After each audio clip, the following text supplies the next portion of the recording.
ओम शांति। 17 जुलाई 2022 की अव्यक्त मुरली से होमवर्क। आज की अव्यक्त मुरली है सत्यता की सभ्यता ही रियल रॉयल्टी है। आज की मुरली से हम लक्ष्य लेंगे, मैं संपूर्ण पवित्र आत्मा हूँ, अर्थात रियलिटी और रॉयल्टी, पवित्रता और श्रेष्ठता मेरे निजी संस्कार हैं। इस लक्ष्य को सारा दिन स्मृति में रखेंगे। इसके लिए रिफ्लेक्शन करेंगे। किसी को गाली ना देना, क्रोध ना करना, ये चेक करना तो सहज है, लेकिन प्योरिटी और रॉयल्टी मेरे प्रैक्टिकल जीवन में कहाँ तक आई है, इसको चेक करेंगे। तो इसके लिए आज हम पुरुषार्थ करेंगे। रियल और रॉयल आत्मा के अंदर, अर्थात पवित्र और श्रेष्ठ आत्मा के अंदर जो विशेषताएं हैं, वो मैंने अपने जीवन में कहाँ तक धारण की हैं, उनका आज सारा दिन अटेंशन रखेंगे। रियल और रॉयल आत्मा जो होती है वो अंदर और बाहर एक होती है, अर्थात सच्चाई उसके अंदर होती है।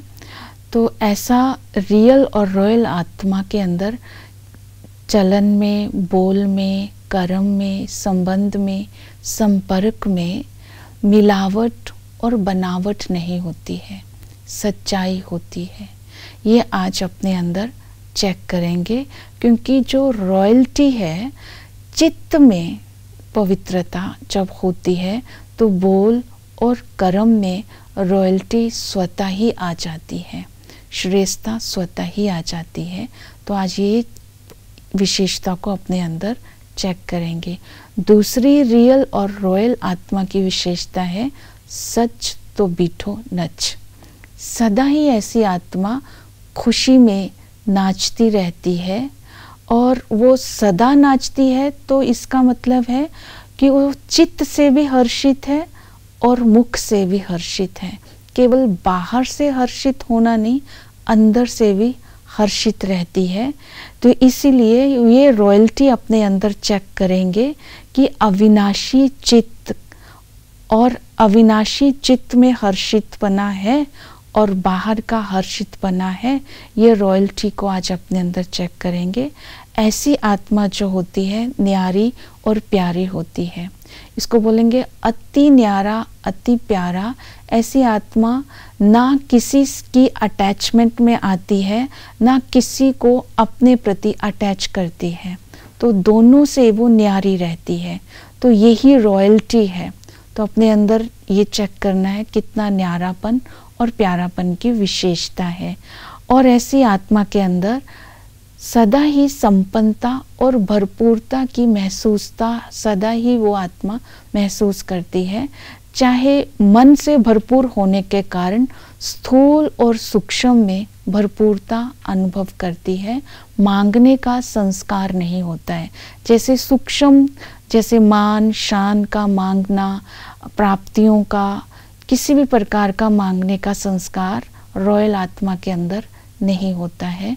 मन की भरपूरता होने के कारण अगर स्थूल में किसी चीज़ की कमी भी होती है, फिर भी उस आत्मा को कभी कमी महसूस नहीं होती है। तो ऐसी आत्मा ही सत्यता की, सभ्यता की देवी होती है। बोल चाल, कर्म, उठना बैठना, हर बात में सभ्यता अनुभव करती है और दूसरों को भी कराती है। तो सभ्यता का आधार ही है सत्यता। ऐसा नहीं है झूठ बोलने से गुस्सा आ जाता है, कोई झूठ बोलता है, झूठ बोलने वाला भी रोंग है और क्रोध करने वाला भी रोंग है। तो सभ्यता वाली आत्मा सूरज की तरह, जैसे सूरज की किरणें छिप नहीं सकती, तो सभ्यता वाली आत्मा के अंदर जो सत्यता है वो स्वतः ही सिद्ध होती है, सत्यता को सिद्धि प्राप्त है। तो ऐसी आत्मा साइलेंस के पावर से अपनी सभ्यता को भी और सत्यता को प्रत्यक्ष करती है। तो सदा ही उमंग उत्साह में रहती है, बाबा के नज़दीक अनुभव करती है, पद्मा पदम भाग्यशाली अनुभव करती है, ब्राह्मण जीवन की समृद्धि में रहती है और सदा ही हल्कापन और उड़ती कला का अनुभव करती है, क्योंकि बाप की समीपता का अनुभव करती है और दूसरों को कराती है। तो ऐसी आत्मा की सेवा भी महीनता के कारण बहुत महान होती है। तो ये सारी विशेषताएं आज अपने अंदर चेक करेंगे। ओम शांति।